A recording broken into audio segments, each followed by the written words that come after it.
campuses on University of Miami, as you know, is 3 campuses in 3 different cities.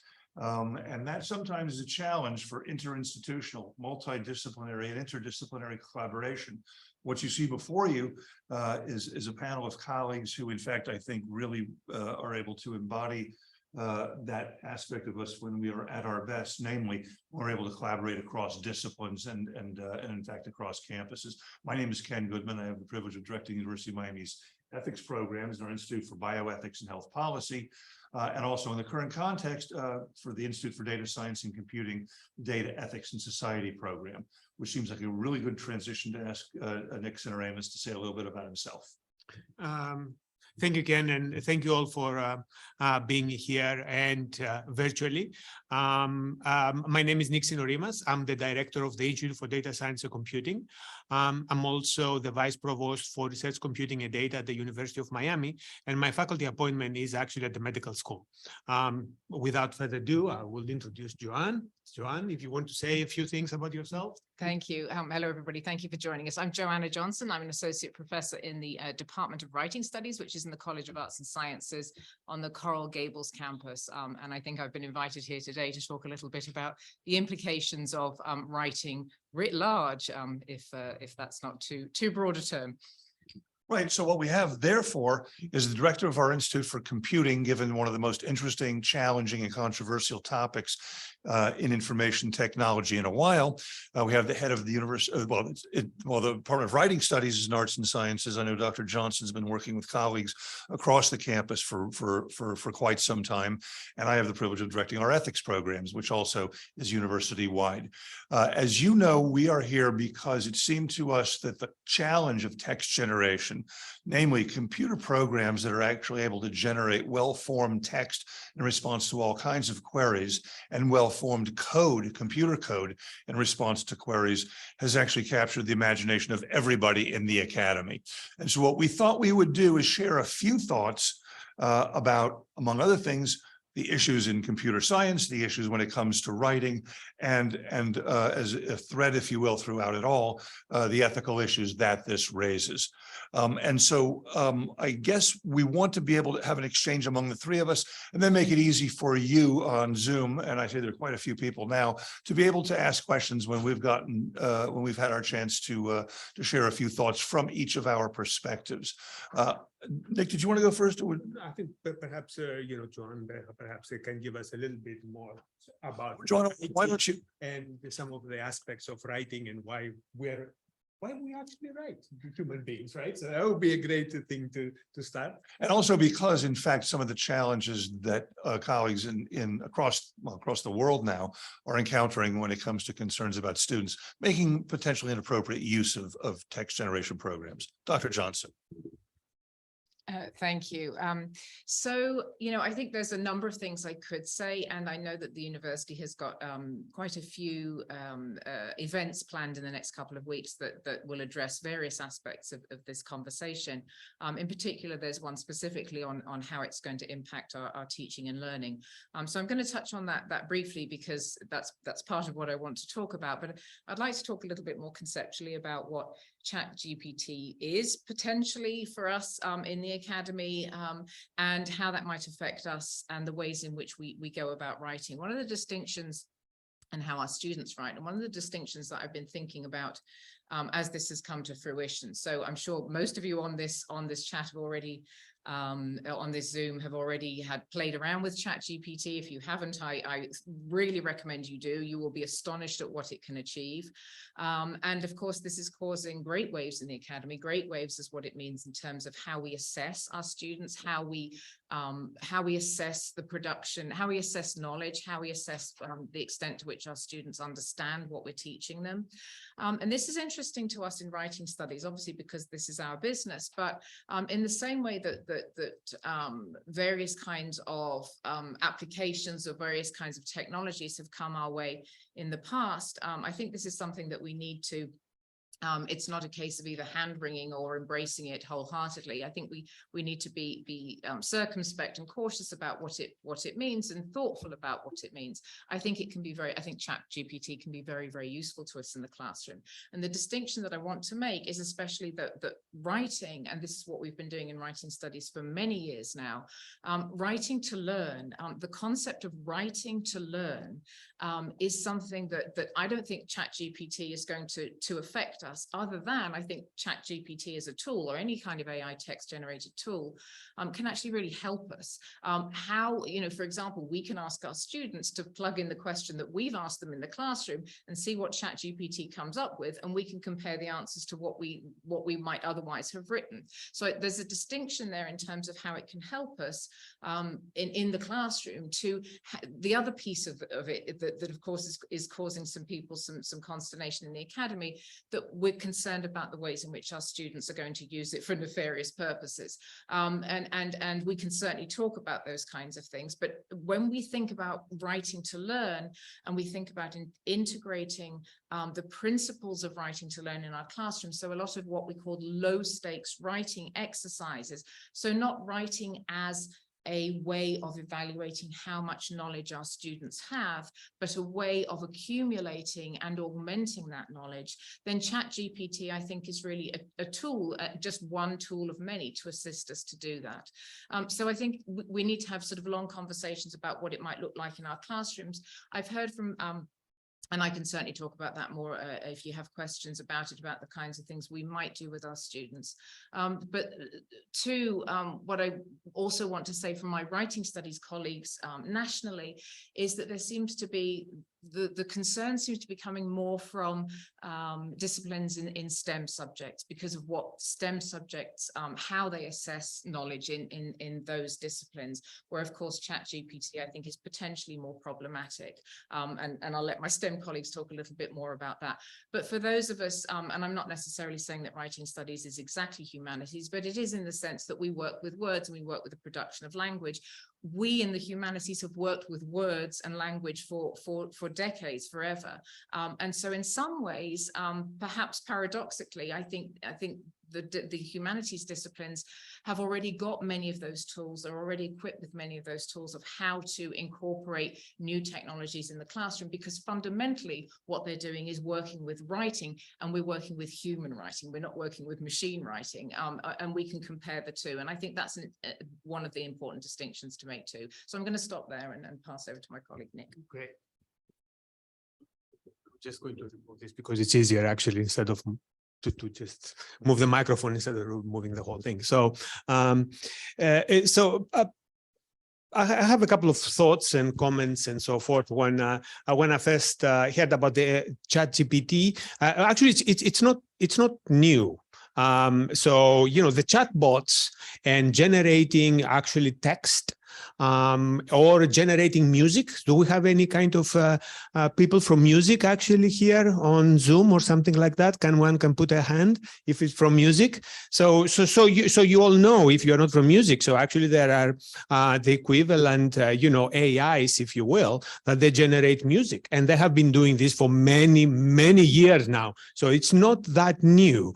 So, and actually the OpenAI, so the organization behind, the ChatGPT, they have been working on many things. So now what we are seeing is actually an evolution of this kind of programs and where they exist. But also a little bit I wanted, from the perspective, if you will, of STEMs, or a perspective about what writing is, right? Writing, from my perspective, is the way that we express our thoughts and what we want to communicate with the rest of our colleagues, whether there is in science, in humanities, or in theater, or in music, and so forth. So that's what writing is all about. So so we can look at this kind of tools as something that enables us to express our thoughts. Now, if we don't have thoughts, that's a different story.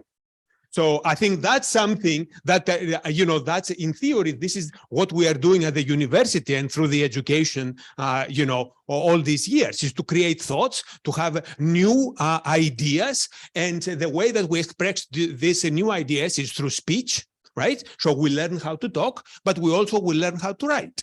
And technology is actually can help us in all of these components. Now, again, if we don't have any thoughts or we're trying to cheat, so there's all sort of different, ways that we've been doing this all along, if you will, and we are battling entropy, if you will, right? So in many cases, right, calculators. Calculators, everybody's using calculators. I remember when I was in certain grades, right, that calculators were not allowed because they wanted us, the educational system wanted the students to learn how you perform these functions. But after you learn how to perform these functions, to use it on everyday life, you were using calculators. Right? The same kind of thing I believe that we should be seeing the chat GPT. So, however, that also prompts us to see how we are actually evolving higher learning, right? So Google came along 20 years ago, right? You ask a question on Google, I can tell you, you don't have to do the raw knowledge generation and you present PowerPoints because you can go to Wikipedia and you learn everything. If that's what we are providing as part of education, I think that we need to be rethinking of what education is all about. The same kind of thing that I would say, we should not be feeling threatened, if somebody is generating text. The question there is that do we have something as a scientist or as scholars to say? That's the key part. And this is what we need to teach our students. And this is what we need to have ourselves. I will stop here and I'll come back with more thoughts. Ken? There's a shout out in the chat to Brian Eno, who used information technology to make music. And in fact, for those with a memory of the origins of electronic music, and what was it, Mort Subotnick, some of the first electronic music. And in fact, artificial intelligence programs are used in art, they're used in architecture, they're used in business, they're used in politics. And in fact, what I think one of the threads that I've seen explored, remember, this has all evolved over the less than 90 days since this program was made available. It's also a business opportunity, and a number of other very large companies are now coming out with their own text generating programs. What not to push back against my colleagues, who I think are generally right about this, namely, I will remember an editor many years ago who thought that word processors would make us write in an inferior way compared to typewriters, which of course means that if we really wanted to do our best, we'd be using quill pens. Well, they were wrong, of course, but the question I think we need to consider, especially in the context of the academy, and for that matter in public life, is whether or not the ease with which text generation can be used to deceive is an interesting source of ethical challenges. So, for example, in politics, it's been suggested already that really a lot of use of text generation to how should we say, to try and influence voters, which, by the way, we've seen no little of over the past several years. But now it would be with prose that is easily generated and easily transmitted. We've automated the act of beguiling voters. Businesses could use it to drive traffic to their websites, perhaps deceptively, in order to produce more business. And in fact, a student might, if he or she was thinking along these lines, might actually use text generation instead of writing a paper, not for the purposes that Joanna and Nick have identified, but simply because it's easier. And we know already that some students at some other institutions have already done this. The challenge we face, and it's both an institutional challenge, it's a policy challenge. Well, that's three, not both. And an ethical challenge is, what's a sober institutional response? And by institution, it can be the University of Miami, or it can be any other institutions that are now trying to make sense of this. What's an appropriate institutional response to these challenges? I think we all have colleagues who've thought, as soon as they heard about this, oh, we need to have strict new rules about this. And I think that might be, I'm teaching a course this semester, and I said, please, if you have to write a paper, use Chat GPT the same way you use your calculator, but I want the paper you submit to be yours, as if I could tell the difference. And so what I want to signal is that we have an opportunity here now, I think, to use new technology for teaching and learning. And You know, John, what you said reminds me that in many respects, this is a large empirical problem. I think this is going to be an interesting source of research across all of our disciplines, namely data to help support conclusions about what's an appropriate use and who is an appropriate user. More thoughts? Thanks. Actually, I did want to say one thing. There is quite a, in response, I'm going to push back on what you just said, Ken. There is quite a big literature on the fact that when you write with it by hand, you learn a lot more. So the actual process of writing rather than on a screen and through, you know, so there is a lot of evidence to show that in fact we learn in better ways because of the ways in which we process the writing that we're doing. So I think that's actually really some of the things that I want to try and get across today in terms of what we're doing with our students in the classroom. The more we ask our students to use, as I've called it, writing to learn, which is a phrase that's very well known in our discipline, but using writing to learn as opposed to writing as an end product. Writing, what you should be asking your students to do is not give me everything that you know in this particular document, or if you do that, know that it's potentially susceptible to text generation, AI and text generation, but to get students to do a lot more. This kind of plays into the flipped classroom approach, for example.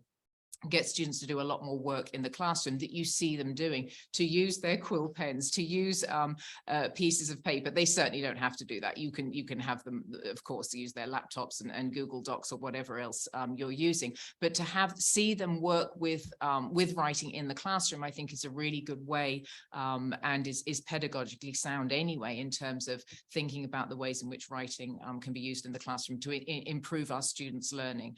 So again, that distinction between what the end product is, what we can produce as an end, what students may produce as an end product, and the ways in which we think about using writing instead more usefully in the classroom, I think can really help us to kind of pass the extent to which, or the ways in which ChatGPT and similar tools can be both helpful, but also to use them to make us think a little bit more about what our pedagogical strategies, the best practices are in the classroom. So Nick, would you? My first plan was we actually leave the microphone there and change seats every time. Yes. Nick, would you respond to that? So those of us who are interested in writing computer code are excited about the opportunities here. Maybe a concern too. I see Professor Sutcliffe is online, Chairman of the Department of Computer Science and the head of the Institute for Data Science and Computing. What do you think about the use of chat? Will this improve, diminish, or have no effect on our ability to teach students how to write code?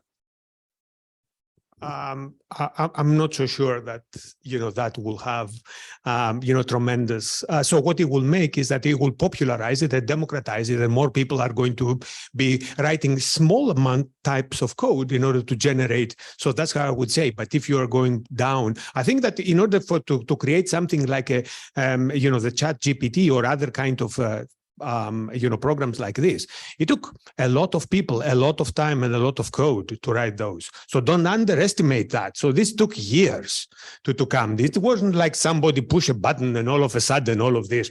It was it took amounts of data to do this. It took a lot of code to do this. It took a lot of smart people to come up with this. And it's going to get better and better and better. So I'm not so sure that that has got a significant from my perspective, but also you have to understand, right? In the computer,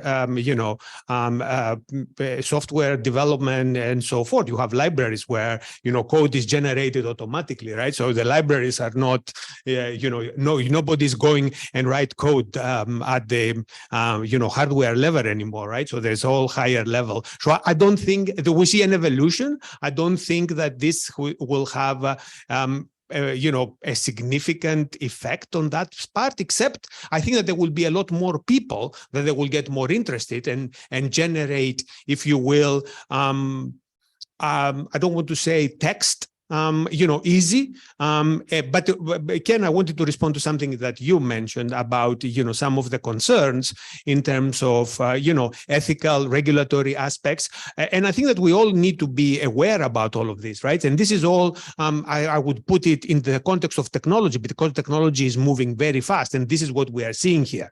And as I said, I mean, Google, and Wikipedia, and, how many times you say you are in the classroom and you ask a question and somebody Googles it and answers the question before you actually say what the question was. I mean, that's happening, right? So is that, so we need to be rethinking it. As Joanne was saying, what is, how now, how we do the learning, the knowledge generation, the critical thinking, all of these kind of things. We all need to start thinking about this, but they're difficult. They're definite, implications of that. I mean, plagiarism is not new, right? So the question there is that with tools like ChatGPT, what is plagiarism is now, and we need to define that.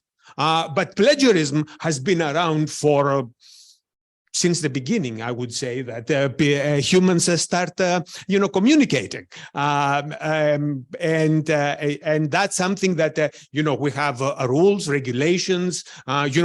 We actually enforce, a lot of things in our educational system for plagiarism. We tell them everybody, we all learn, and we how can I say, we can express to our students that that's not acceptable, or copyright, or getting something from someone.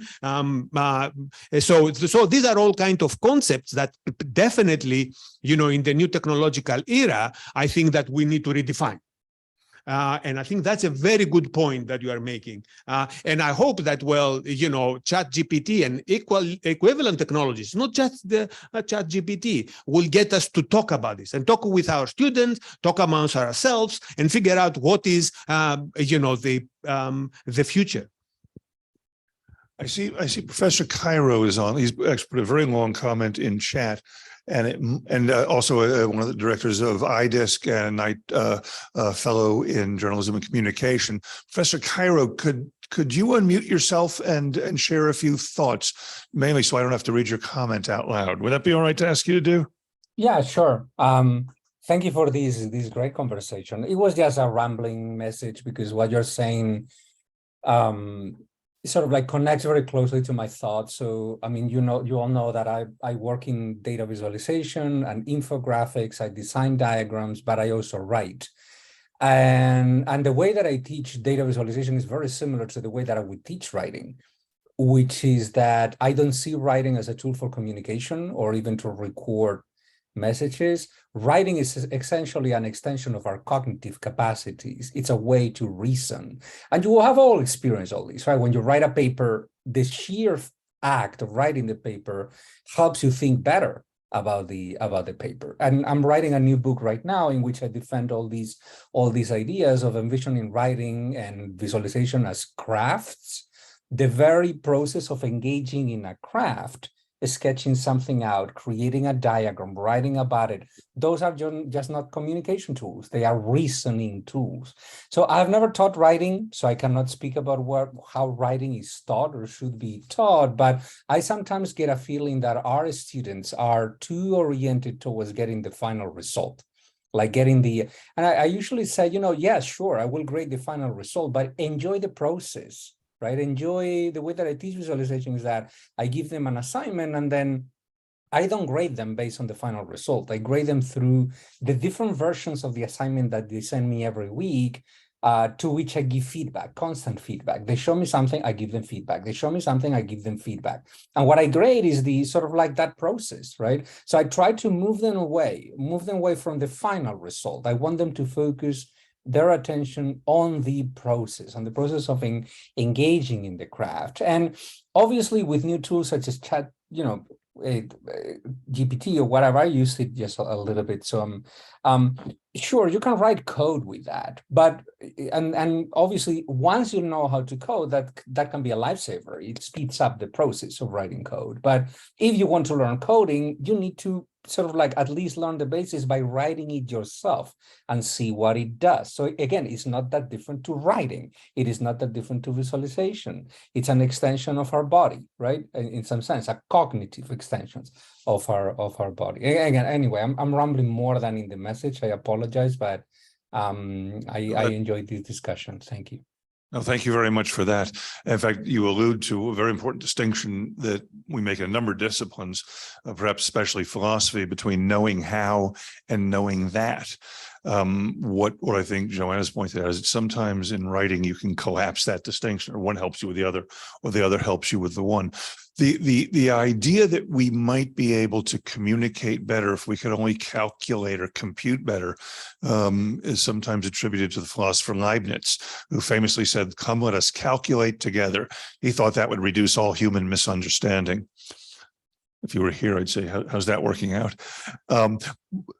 Nevertheless, and while we know that plagiarism is ancient, we also know that it remains a really big problem for professional journals. I've heard some colleagues say, wow, if you thought you're having a problem with your journals before, watch now when you can have it done really well by colleagues around the world who are competing to put papers in high-ranking journals. Our institution requires that we notify our students about our standards for academic or scientific integrity and make clear there are certain standards for communicating that we're not about to begin a debate about. We're not going to have a pro and a con discussion about plagiarism. There's nothing ethically interesting about me suggesting to Professor Senaramus that this is my work when it is not. And although in the business world that may happen all the time, turns out one of the most best, I think in terms of the hottest selling book of all time is written by somebody we don't, and it's a bestseller right now. And we don't know the name of the author. You may think it's a member of the British royal family, but it's in fact his ghostwriter, who's a professional ghostwriter. We've gotten used to presidential speech, and other politicians as well, presidential speech writers. There's been a little slippage in what counts as what you can say or utter more or less in public and have it taken to be yours. And the reason why this panel, I think, was an interesting idea, for which, again, it's great to have colleagues as we have here from all across the university. We have an interesting problem. How do we realize the benefits, which I think have been really nicely articulated, especially perhaps in terms of writing to learn, without the collateral damage? We in academia on Earth in the year 2023 have a plagiarism problem. For students who have not gotten that memo yet, this is not, our arguments here today are unlikely to persuade them not to use a text generation or code generation program to complete an assignment. Am I worried too much about that? Well, I think, you've both made these important distinctions about, or talked certainly about plagiarism. And I think I think we really need to think about these kinds of tools as opportunities. I don't think we can write rules for plagiarism. One of the things that we talk to our colleagues about all the time is, and I loved what you said, Alberto. That's exactly how we would teach writing. It's all about process. We don't necessarily measure so-called content or so-called knowledge. We believe that comes about through writing and rewriting and recursiveness and thinking again about what we've just said to see how it fits with what we now want to say. So writing is completely, there's no way that you can divorce that from thinking. Thinking is writing and writing is thinking.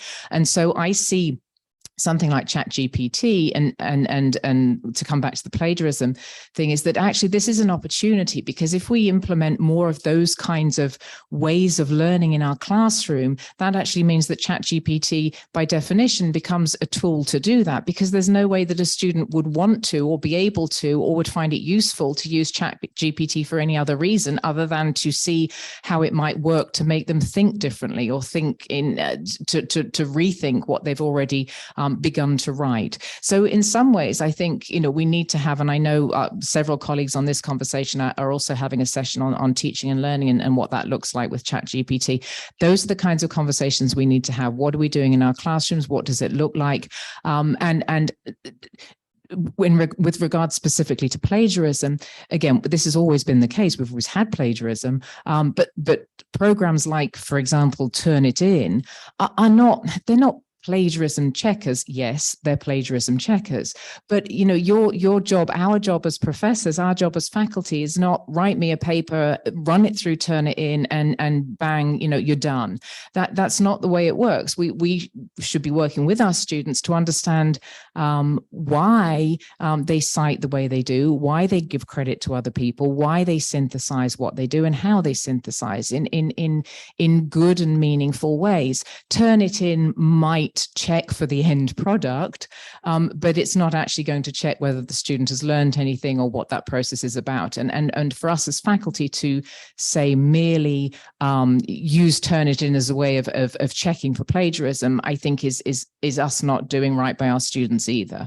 And so ChatGPT, I know that's not detectable by Turnitin or plagiarism checkers at this point, but again, as I say, I think there's a lot of ways in which this is actually an opportunity for us to think about the kinds of practices we have in our classes. And again, Alberto obviously is already doing similar things, and I'm sure many of our colleagues on this Zoom call are doing similar things too. So this is an interesting conversation to continue, I think.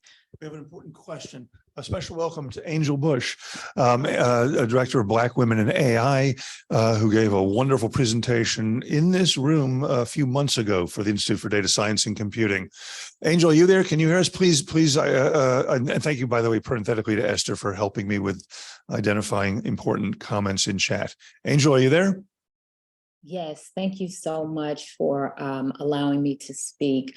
I have a question about those students prior to being admitted to your university, as well as your individual programs. If a high school student has been utilizing ChatGPT for their entire high school, quote unquote, career, and they are applying to your university, how do you measure how much they've truly learned rather than regurgitated or copied and pasted because they're aware of how to write a prompt, so to speak, in ChatGPT? And also, do you think there will be an increase in the graduation rates as well as the GPAs with the use of this technology?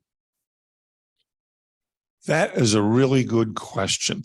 Other uses that people have, for example, there's some people who've done some tests and found out that text generation can be used for certain medical licensing exams. You've described it in terms of applying to a university. I think you've lensed the challenge, and I'm not sure that what we've said fails to address it, although perhaps doesn't address it adequately. I think admissions offices around the world are now wondering, what do they need to do to ensure that as they're vetting students and not their ability to use certain tools.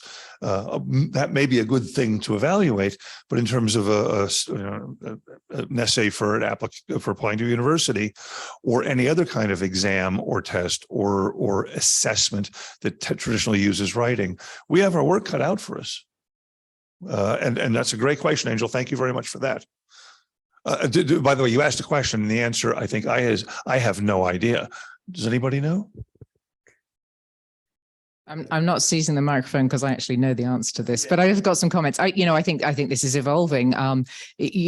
Students who are coming through the systems now and the school systems will have to think very carefully about how they teach those students and the extent to which the work they're producing has been shaped by these kinds of programs. And hopefully, if they incorporate much more about these kinds of strategies that I've briefly outlined, I think that can mitigate some of those effects. But you raise an interesting question specifically about the application essay. I mean, I have seen chat all around already saying we're going to get rid of that essay because there's no way you could detect it. There's no way it couldn't. You couldn't say you didn't write this. You can the person using the AI text generation tool could just plug in the relevant details and out would come an essay that actually would fit the bill really, really quite well. So that actually goes back to some of the things I was saying earlier. No, we need to, this is a moment in which we rethink what we're teaching our students, how we're teaching them, and what are the best ways in which we can monitor and evaluate and assess that kind of knowledge, and using writing in a as I mentioned, in a low stakes way, I think is a good way of doing that, as opposed to measuring specific content or the specific knowledge a student might have. Definitely, I have thoughts, but if there are more questions, I think that was a fantastic question. But the only thing that I would say, Angel, here and for everybody else, is that I hope that the ChatGPT is prompt us all to think of how our educational system works, not only at the universities, how we do admissions, how we do, even, from, elementary school, high school, primary school, and so forth. So I hope that, I hope that this is a prompt for all of us to think. I think it may be a little bit too late because things have been happening for a long time, right? So, and again, I'm going back and saying, if you allow to get, a computer in your classroom and ask Google, you will get all the answers, right? If that's what we are teaching and this is what we are looking, no matter what admission, no matter of graduation rates and so forth, it's a completely. So Alberto, I think, is absolutely right that we have to be thinking about the process. That's what we are needed to be focusing and so forth. But also we need to have, in my opinion, overall, and how can I say, I don't want to say an overhaul, but an understanding of how, education is evolving, and what's the role of technology and how we can actually, make those that they are not really, they are in synergistic and not necessarily. Sometimes in education, we had certain type of things, right? Sometimes when you are in, in whatever kind of grade or, preschool, you have to learn 1 + 1 = 2. You have to learn that. There's no other way. Right now, do you need to relearn all of this and always doing this math, when you are in college? No. But at some point you have to learn this, and at some point you have to take advantage about the method to go to the next level. So I think that we need all to be thinking. This is a great question, and I think that it goes beyond. We need to be thinking, what education means, and how we can actually, and now with the technology, how we can adjust and make it, how can I say, work synergistically, not necessarily antagonistically. So it's not one or the other. I think is that we need to rethink about certain of the things that perhaps there have been a dogma in education for decades or even centuries, really. You've just given me an idea, Nick. By the way, I just checked on my calculator. You're right about 1 + 1 is equal to? Yeah, you got that right. Apparently so, at least according to my calculator. So I hate to go all empiricist on you, but as a matter of fact, we have an opportunity in a very large metropolitan area where the University of Miami has a pretty good track record, along with other institutions, higher institutions in South Florida, of working with our high schools, which I reckon are dealing with exactly the same problem. This is in your response to Angel's question suggests that maybe there's an opportunity for some sort of collaborate. There must be a grant in this, some sort of collaboration with high school, between universities and high schools, about how to, one, study this, and two, how to manage, understand it, use it for pedagogic purposes, and ultimately, if you will, metabolize it so that what I think are uncontroversial core aims of education, both in high school and in higher education, namely, we want to produce generations of critical thinkers. At the end of the day, if they are able to think critically, which they might be able to do by good writing instruction, the distinction between thinking and writing being one that I think you made clear collapses when it really matters. What could we do with other institutions to try and study this and to identify best practices? What I think the role, maybe the responsibility of a university, perhaps University of Miami is in this, is not to say how interesting, it's all good, but to say, here's what we can do to ensure that the insights that I'm learning this afternoon are actually captured in our teaching and learning going forward. And then we can share those with the institutions that send us their students, namely high schools. I see colleagues from School of Education here.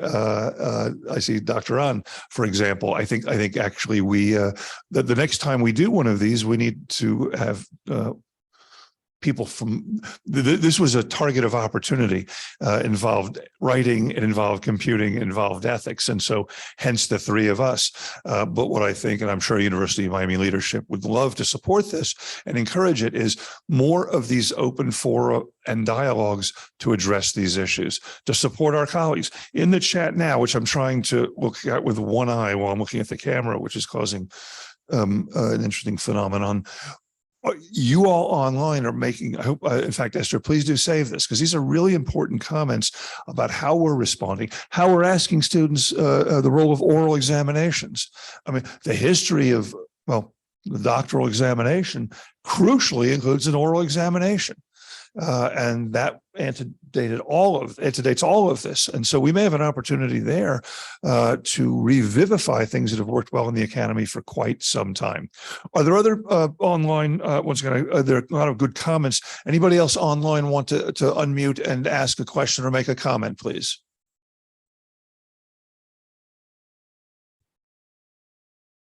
There are quite a few of you, and I don't know any of you to be shy.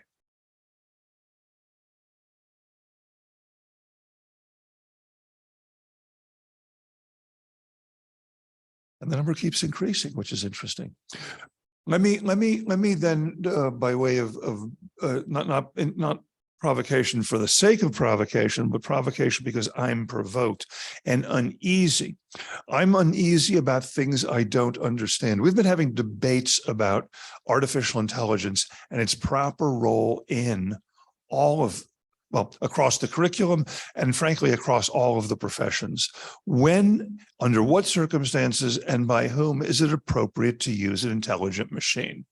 A lot of people are excited about well, Nick, the Smart Cities Conference is coming up in a few months, where IDISC every year talks about the role of information technology in making our living spaces and our transportation and our ability to communicate more nimble and apt and perhaps more environmentally responsive.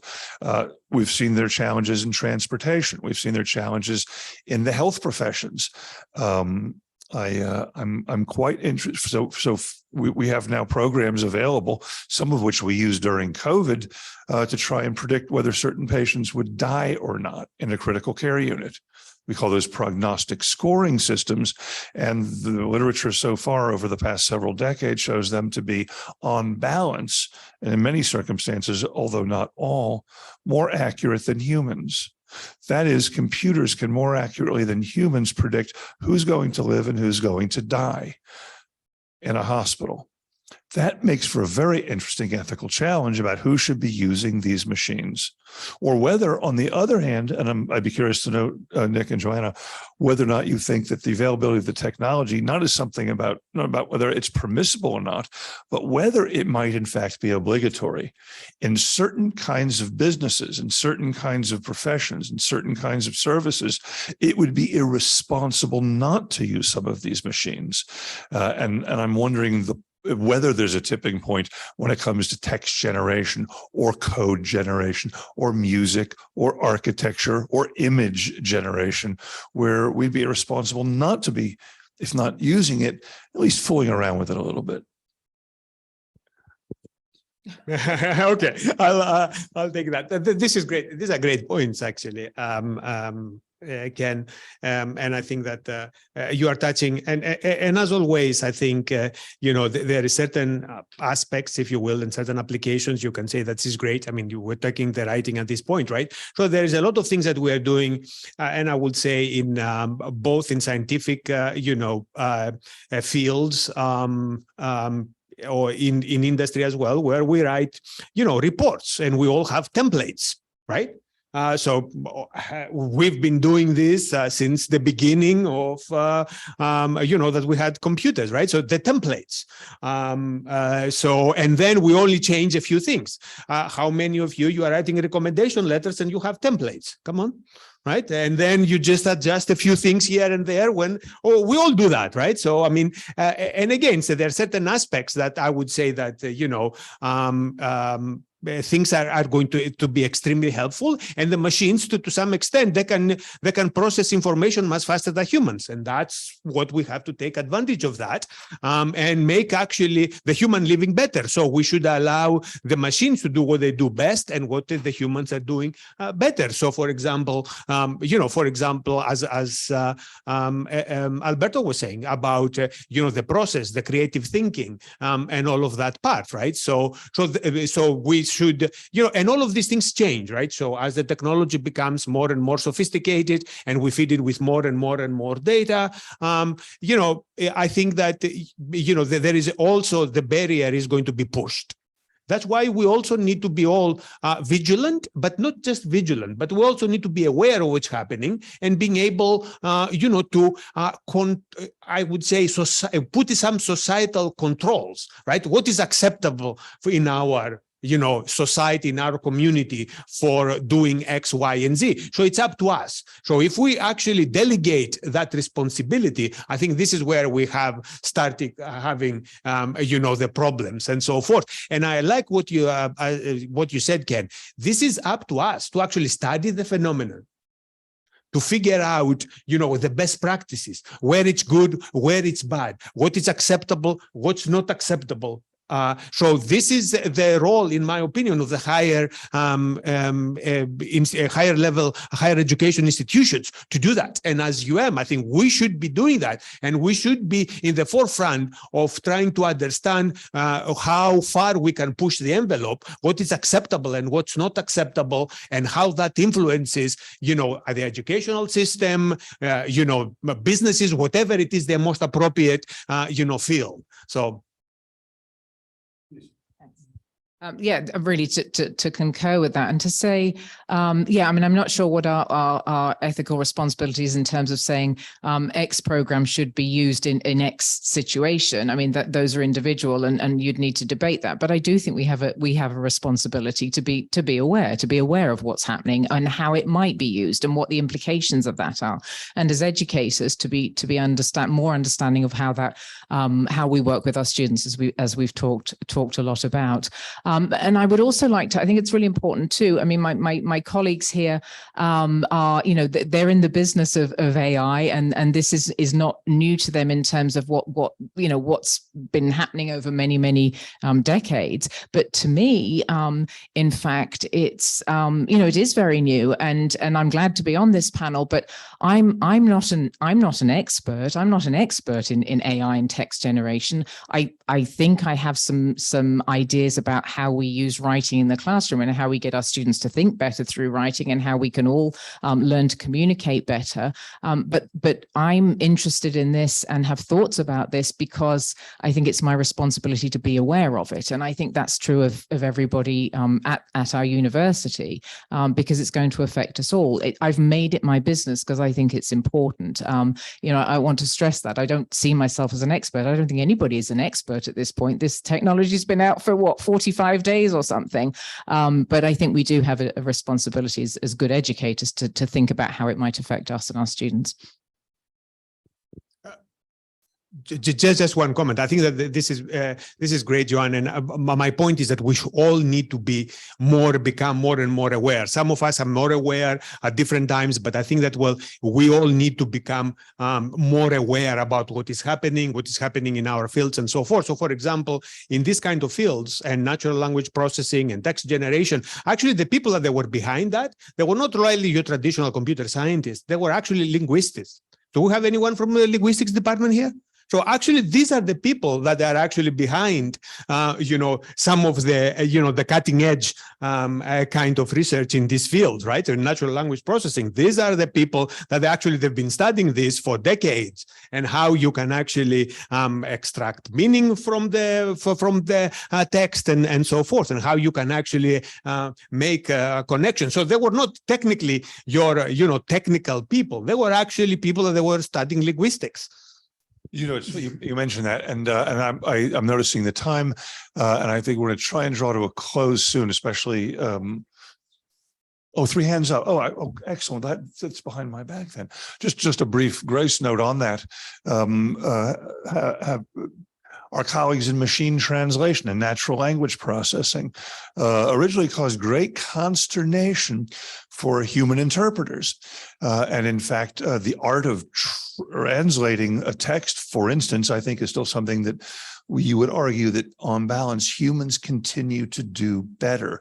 Even the best machine translators still require some post-editing. But how do you apportion responsibility and accountability in an environment when it's hybridized? So hands up, forgive my back. Oh, it's right there. So Hillary Hoffman, please. Yes, I guess I keep coming back to, and I've mentioned this in chat already, what do we need to be teaching now? I think this makes a big change as to, we need to look at class by class. What skills do we need to teach? I mean, they're stopping teaching cursive, for instance, in high schools, okay? I don't know how to make a fire by rubbing two sticks together anymore, because I know I can turn on my gas stove or my barbecue or whatever. Maybe I'd be interested just because it would be kind of fun to know survival skills, but nobody's teaching me how to make a fire with two sticks. So the question is, what do we need to be teaching? Do I need to be teaching how to write in AMA, APA format? Instead, maybe just give my creative thoughts and let somebody write it for me. Why do I need to know? I know I have to do citations and the importance of citations, but Esther, do I need to be able to know you need to put it in this particular format with a comma? And what a waste of time. Should I be doing that? And class by class by class, what should I be teaching? That's my question. That's a great question. And I'm going to answer really briefly because I know we've got a couple of other hands and we're running short of time, but you make it, what you're alluding to is the distinction between why we teach things and what the importance is of teaching students certain kinds of things in the classroom, like citation. What we want them to do is not learn the principles of citation so that they can quote unquote avoid plagiarism. It's more about why we do this. APA and MLA and IEEE have rules about how we cite things because it forces the student, for want of a better word, to engage with the scholarship in a meaningful way. And that's really what the point of citation is about. You're absolutely right. If there were a program if we were able to, in the classroom, have our students understand what those principles are and get them to do it for themselves and tell us why it's important, I don't see any reason in principle why you wouldn't then run it through a program and have the program do it for you. We already have reference works. We already have those kinds of programs that will slot it in for you. It's the synthesis and the principle of citation that we're teaching students. And I know you've asked a bigger question than that, but that's a good example of the kinds of things we would do in the classroom that would actually address the understanding of why we do what we do rather than the measure of what we do. Call on Ruth. Oh, yes. Ruth, would you unmute yourself and ask your question, please? And then Monica. So it's more of a thought than a question. And I don't teach writing, I teach design, but I think, and we have AI for design, and I think it applies on all disciplines. But I think one idea that I'm going to try this year in my class, because I did discover that students are using ready-made models, 3D models, and ready-made content as if it's their own without telling me. So they are grabbing stuff from the web and using it. I was thinking to start the assignment with AI. Let's start the assignment, whatever assignment it is, with using AI tools to generate the answers, as then bring them into class and then critically assess, is that a good response? Is that the final product that we could do in class? What is it that we can improve? What is that we got that's wrong? So instead of fighting it, ignoring it, or policing AI, utilizing AI at the beginning of the semester, and then teaching from there and up. 100%. Monica, please. Hello, everybody. I'm glad you guys mentioned the translation and interpreting because I teach Spanish and social linguistics. And it became an issue a couple of years ago with Google Translate, where the students were just writing their essays and they're writing using the software or the application. And it's so easy to detect when you're talking about foreign languages, because if you have not taught those structures and you know how your students write, how, you get to know them through the semester, and then they bring this beautiful paper with structures that we have not even seen. It's obvious that they do not do it. So it became a problem. So the way I had to change my approach to the class. And yes, in the class, we do writing communication, but I had to change my approach to the writing and use it more as a tool to the learning. So instead of having them write a final essay, what I am doing now, and it's been working so far, is that we explore the topic, they prepare the argument, and they prepare the outline for the final presentation of their topic. That way I get them to use the writing of the outline in their own words. They can't look that up in Google Translate. And then they have to present. So in a way, I like it and I don't like it. I'm missing the essay part, they have to write. But I am not gonna engage in these end of the semester arguments with the students who wrote this. I did it because from their perspective, if they put the information into Google Translate and Google Translate, spits out this essay, they wrote it because they did that part of the work. And to me, that's not writing.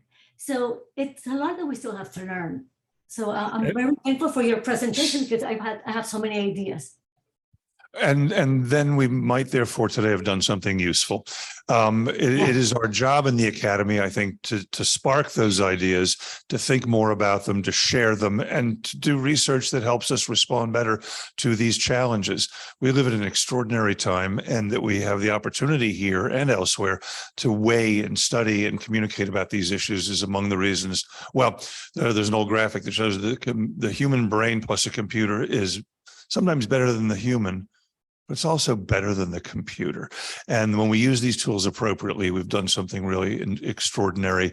And 'twas ever thus. We've always been trying to manage what appropriate use of a tool is and what our relationship to it is.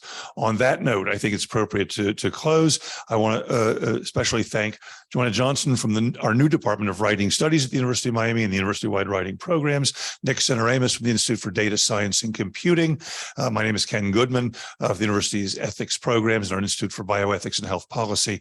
Thank you all very much for being here this afternoon, a conversation which I hope very much will be able to continue in the future.